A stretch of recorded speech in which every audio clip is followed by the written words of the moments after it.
ధూమపానం, మద్యపానం ఆరోగ్యానికి హానికరం. Smoking and consumption of alcohol causes cancer.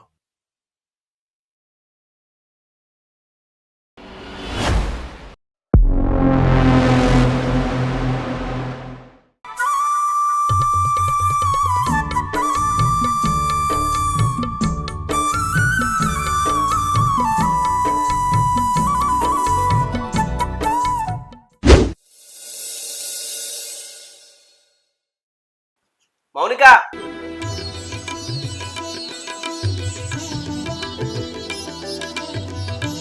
Mounika, ఏంది బయట పనుంది, నేను పోయేస్తా. ఏంది బయటకు పోతావా? ఇవాళ బయటకు పోవులేదు నువ్వు. ఎందుకే? ఎందుక? ఇల్లును నన్ను ఏమన్నా పట్టించుకుంటానవా నువ్వు? ఏం పట్టించుకుంటలేనా నిన్ను? ఏం తక్కువ చెప్తాననే? ఎప్పుడు పని పని అని బయటకు పోతాను. అసలు నా మాట వింటానమా? నన్ను పట్టించుకుంటానవా? సూపర్ మార్కెట్ కు పోవాలి, ఇట్లా సామాన్లు అయిపోయినాయి. నీకు ఎప్పుడు చెప్పినా అసలు గుర్తుందా నీకు? ఎప్పుడు పోతానో, ఎప్పుడు వస్తానో, ఎప్పుడు తింటానో తెలుస్తలేదు. ఎప్పుడో అర్ధరాత్రి వస్తాను ఇంటికి. ఇంకేమైందే అంటాడు మళ్ళా. అబ్బా మౌనిక, సూపర్ మార్కెట్ పోయే విషయం మర్చిపోయినే. అర్జెంట్ పనుంది, పోయొచ్చినాక సాయంత్రం పోతుంది సూపర్ మార్కెట్ కి. ఏమొద్దు. అరే సాయంత్రం పోదామే. అద్దు, నువ్వు ఇలా ఎటు పోవడం అవసరం లేదు. నువ్వు బయటకు వెళ్ళి పని చూసుకోవడం ఎంత ముఖ్యమో సూపర్ మార్కెట్కి వెళ్ళడం అంతే ముఖ్యం. అబ్బా గట్లా నాకే అర్థం చేసుకో జరా. అర్థం చేసుకునేది ఏం లేదు. ఇగో నీకు టైం కండి పెట్టాలి, నిన్ను మంచిగా చూసుకోవాలన్న ఆలోచన నాకైతే ఉండదా చెప్పు? ఎప్పుడు చూడు పని పని అంటే బయట తిరుగుతావు. అట్లాంటప్పుడు నన్ను ఎందుకు పెళ్లి చేసుకున్నావు? ఆ పనినే పెళ్లి చేసుకుంటే అయిపోవు కదా. బా ఈ సెంటిమెంట్ డైలాగ్లతో సంపుతానమే. పోదంతి అట్లా అన్నావు, మంచిగా ఉన్నది. ముఖంలో చూడు కళ వెళ్ళిపోతుంది.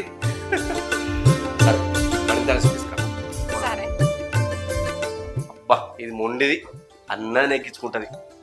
శ్రీధరన్ కన్నా చెప్పాలి అప్పటికత్తా అని. నాకు ఫోన్ అని చెప్తా.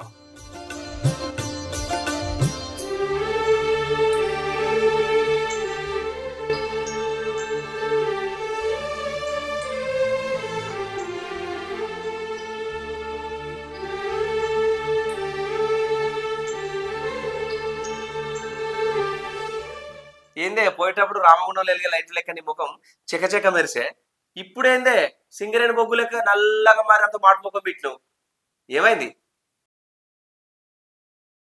ఈ తాళ చైన్ చూస్తే ముట్టుకోవాలంటేనే అసలు మనసు ఉత్తలేదు.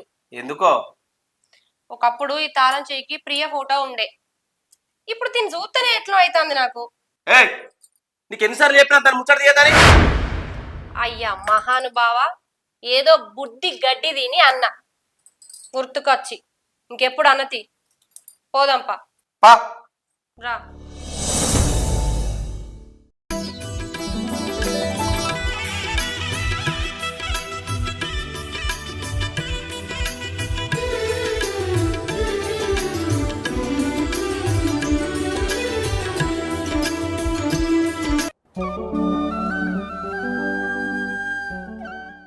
అబ్బా ఏం పిల్లగానే ఉన్నావు, నీ అంతా నాకు కురికత్తదా చెప్పు?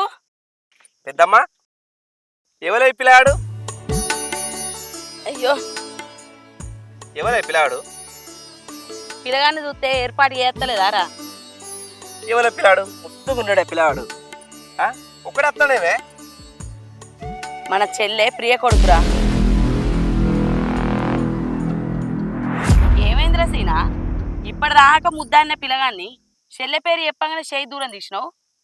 పెద్దమ్మ మనని కాదనుకుని పోయి లగ్గం చేసుకున్న దాన్ని నీడనే దొక్కద్దు అనుకున్నా, అసొంటిది దాని గురించి ఈ కొడుకునే ముట్టుకుంటానా? ఏందిరా సీనా, ఈ పసి పిల్లగాన్ని చూస్తే కొద్దిగా కూడా నీకు ప్రేమ అనిపిస్తలేదారా? ఈ పిల్లగాడు ఏం చేసిండ్రా? అది మనల్ని కాదని పెళ్లి చేసుకున్నదని ఈ పసి పిల్లగాని మీద ఏం కోపం రా? పెద్దమ్మ నువ్వు నాకు ఏం చెప్పకే, నువ్వేం చెప్పినా నాకు ఇనంత నాకు ఓపికలేదు.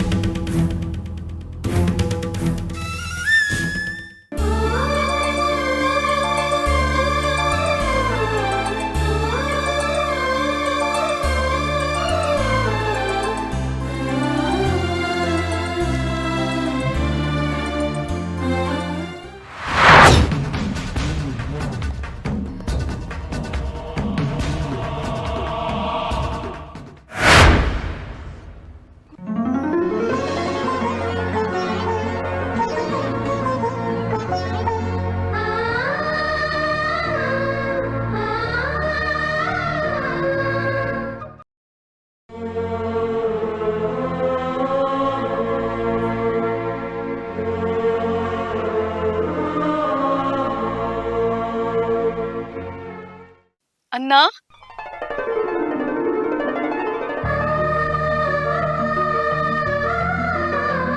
మౌనిక బండెక్కు. ఒక నిమిషం ఆగు కదా.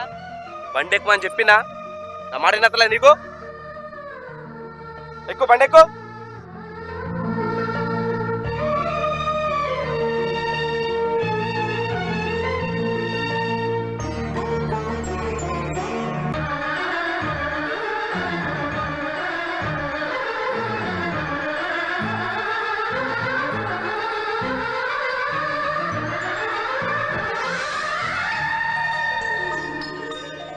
బుజ్జి ఊకో ఏడవకు.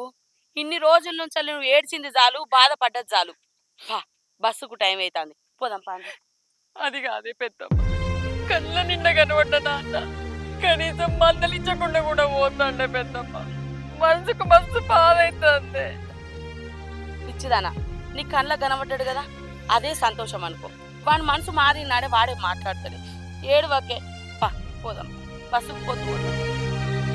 వాని కోపం గురించి నీకు తెలియదా? చెప్పు, ఏడు బిడ్డ. బస్సుకి అల్లయితా, మళ్ళా బస్సు పోతే దొరకదే. ఏడవకే, పాయే వాడే మనసు మార్చుకొని వస్తాడు.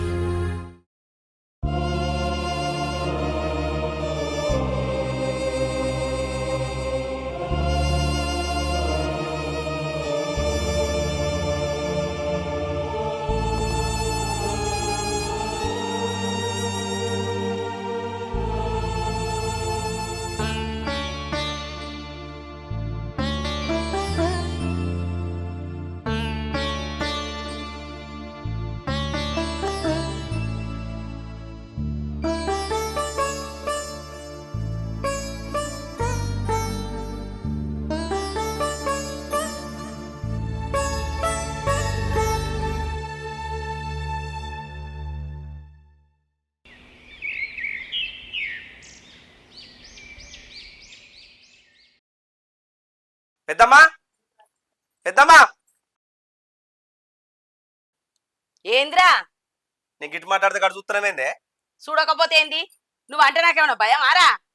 నీకెందుకు భయం ఉంటది కానీ నీ బిడ్డకు మన మీద బాగా ప్రేమ వచ్చిందే ఇన్నేళ్లకు. ఎట్లా వచ్చిందే ఊళ్ళకు? అగా ఏం మాట్లాడుతున్నావురా? అరే ఉన్నదే మాట్లాడుతున్నానే. మనని కాదనుకున్నా వాయే, మళ్ళీ ఎట్లా వచ్చిందే ఊళ్ళకు? మన గడప ఎట్లా దాటింది? ఆయన నేనుండగా నీటికి ఎట్లా వచ్చిందే? వచ్చడానికి ఆని సిగ్గులేదు, ఆని తీసుకొచ్చడానికి దారికి బుద్ధి లేదు. ఏం మాట్లాడుతున్నావు రసీనా? నాలుగకు అద్దాలు లేదారా? ఎట్లా వచ్చిందే ఊళ్ళకు? నేనుండగా దాన్ని ఎట్లా తీసుకొచ్చుకున్నావు నువ్వు? నువ్వు అన్ని మర్చిపోయినవేంది ఆమె చేసిన పనులకు? మనని కాదనుకున్నావా? మళ్ళీ ఎట్లా తీసుకొచ్చుకున్నావు? మన విలువ ఎంత పోయింది? ఏ కార్యం చేసినావు? ఏ శుభకార్యం చేసినావు చెప్పు? ఎన్ని తులాలు పెట్టినావు మరి అంతగానో నీ బిడ్డకు? ఎన్ని ఎకరాలు రాసిచ్చినావు? ఎంతగానో తిండి పెట్టినావు? మాట్లాడే చెప్పు. ఇక్కడ ఎవరు చచ్చిపోయినా వచ్చింది? ఏ కార్యం వచ్చింది? నేను చెప్పేది ఇంట్రా. ఎందుకు ఉరుకులాడతాను? నీ కోపం నీకేనా? అత్తమ్మ ఏం చెప్తామని రాదు? నీకు తెలియదు ఆగే. ఏమైంది అత్తమ్మ? మౌనిక నడువ వారం 10 రోజుల కింద నా పానం మంచిగా లేదు. నీకు తెలుసు కదనే, కరీంనగర్ దావఖానలో చూసుకుంటాను. దావఖానకు పోయినా. నేను పోయిన దావఖానకే ప్రియ వచ్చింది. ఈ నేల తర్వాత నేను కనబడ్డపోలే నా మీద పడి ఏడ్చింది. నాకు దుఃఖం ఆక నేను ఏడ్చిన, అది ఏడ్చింది, నేను ఏడ్చిన. అది ఏడ్చిన వాళ్ళే పానం ఆక ఇంటికి తీసుకొచ్చిన. ఎందుకు తీసుకొచ్చినవే? ఇన్ని రోజులు కనబడకపోతే ఏం రోజు వచ్చింది అనుకున్నా. ఆ మహా తల్లి బతికే ఉంది. సచ్చిన అయిపోవు దరిద్రప్తి. అరే ఏం మాట్లాడతాను రసీనా? తలకాయ ఉందా? ఏం మాట్లాడి? నేను కావాలని తీసుకురాలేదురా, అది కావాలని రాలేదురా. అసలు ఏం జరిగిందో నీకు తెలుసా? ఏం జరిగిందే?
వారం 10 రోజుల నుంచి జ్వరం పాడుగాను సంపక తినబట్టే ఊళ్ళో డాక్టర్ చూయించుకుంటే కమ్మి కాకపాయే.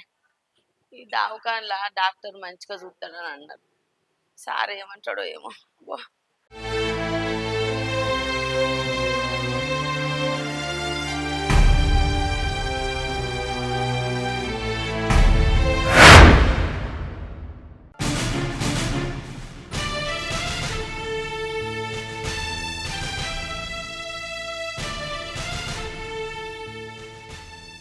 ప్రియా, బుజ్జి,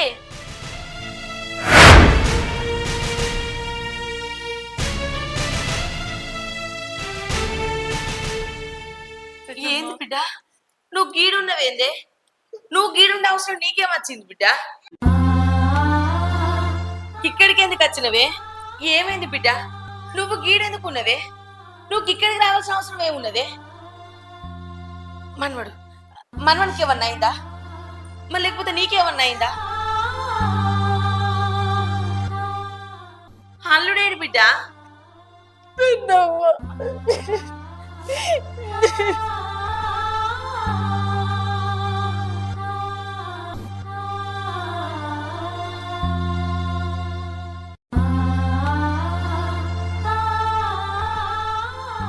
ఏమైంది బిడ్డ? ఎందుకు ఎడతానవే? అసలు ఏమైందో చెప్పే. గిన్నేళ్ల తర్వాత కనబడుతుంది. చూడంగానే మీద పడి ఏడవబడుతుంది. గంత బాధ ఏమొచ్చింది బిడ్డ? అసలు అల్లు లేకుండా నువ్వు గిడికి ఎందుకు వచ్చినవే? చెప్పు బిడ్డ, చెప్పే. పెద్దమ్మ, మీ అందరినీ కాదని, నా అన్నని కాదని నేను ప్రేమించి పెళ్లి చేసుకున్నా. నన్ను చేసుకున్న నా భర్త నాకు కంట్లో నీళ్లు రాకుండా నన్ను మంచిగా చూసుకుంటాను. కానీ అంటానవేంది? అంత మంచిగా చూసుకున్నాక నువ్వు గింతగానం ఎందుకు బాధపడతాను? అసలు ఎందుకు ఏడుతానవే? చెప్పు బిడ్డ. పెద్దమ్మ, మీ అల్లుడు నన్ను పెళ్లి చేసుకున్నాక ఫ్రెండ్స్ తో కలిసి పార్ట్నర్షిప్ లో ఒక బిజినెస్ పెట్టాడు. వాళ్ళు ఆయన్ని మోసం చేశారు. అది ఆయన తట్టుకోలేక ఆలోచించి ఆరోగ్యం మొత్తం ఖరాబ్ చేసుకున్నాడు. ఒకరోజు ఉన్నట్టుండి కళ్ళు తిరిగి కింద పడ్డాడు. ఏమైందో ఏమో అని హాస్పిటల్కి తీసుకుపోయినా. డాక్టర్లు ట్రీట్మెంట్ చేసి తలలో రక్తం గడ్డగట్టిందని చెప్పి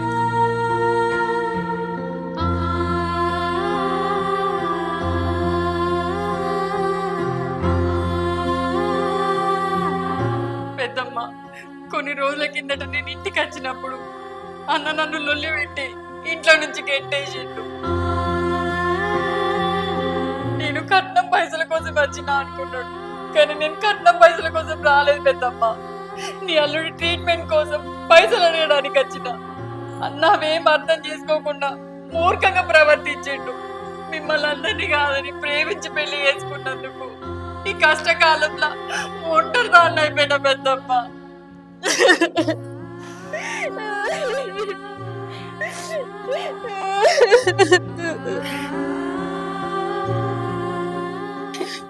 ఎవరు లేరని నువ్వెందుకు అంటావు బిడ్డ?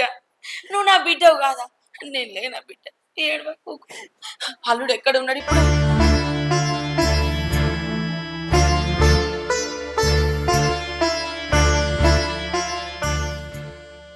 డాక్టర్తో మాట్లాడతాను పెద్దమ్మ.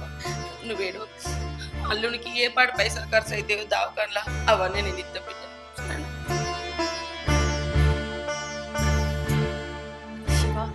మా పెద్దమ్మ. అల్లుడా బిడ్డ? అల్లుడు, మీరేం రంది పెట్టుకోకూరి, సరేనా?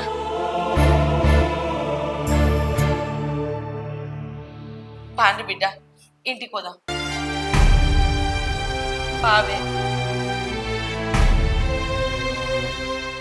బుజ్జి, పా బిడ్డ.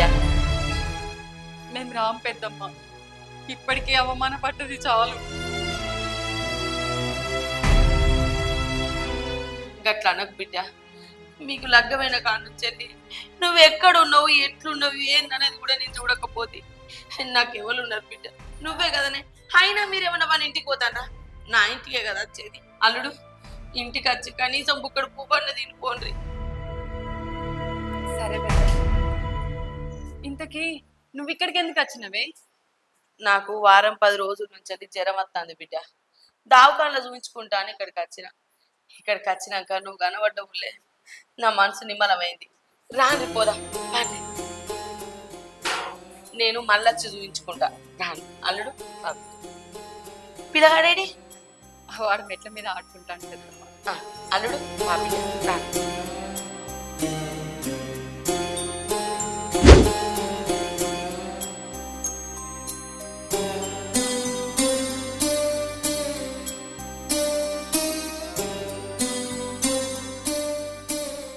ఏరుకోరి అందరు ఎక్స్పెక్ట్ చేస్తుంది గానే అనుభవించండి. అప్పుడు తెలుస్తుందే మన విలువ. ఏందిరా అనుభవించేది? ముక్కు ముఖం తెలియని వాళ్ళకి ఏదన్నా ఆపత వచ్చిందంటే మన మనసు సలించిపోతుంది. అసొంటిది తోడ పుట్టింది కష్టాలల్లా బాధలల్లో ఉంటే అనుభవించాలని మాట్లాడతావారా? అసలు నువ్వు మనిషివేనా? ఆ నోటికి ఎట్లా మాట్లాడకపోతాయి కదరా ఇసోంటి మాటలు? అది నాకు తోడ పుట్టింది కాదే. అది నా తోడ పుట్టింది అయితే నా మాటను నా దగ్గర ఉండు. అది గంగల పోని అది జావని నాకు సంబంధం లేదు. నన్ను కాదనగా ఇంటికి వస్తే ఇంత మాట నోచుకో. నువ్వు జన్మన నీ ముఖం చూడ నువ్వు చచ్చిన ఇంటికి రాను నేను.